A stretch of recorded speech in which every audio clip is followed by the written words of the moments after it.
மழை பொழிகிற இரண்டாம் நாளில் விழும் துளியில் மாசில்லை. இது ஒரு வகை இரண்டாம் பிறவி, வாழ்வில் இனிமேல் குறையில்லை. யுத்தம் புரிகிற மண்ணில் இரத்த பந்தம் போல் பலமில்லை. வா எழுந்திடு, வாழ் சுழற்றிடு, வான் கிழித்திடு, பயமில்லை.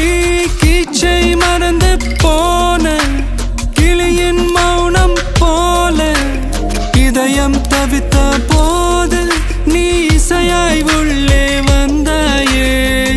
உறவெல்லாம் ஒன்றாக, விழியெல்லாம் தேனாக, இருளெல்லாம் தூளாக, பறவை கூட்டில் வெண்மீன் பூக்க.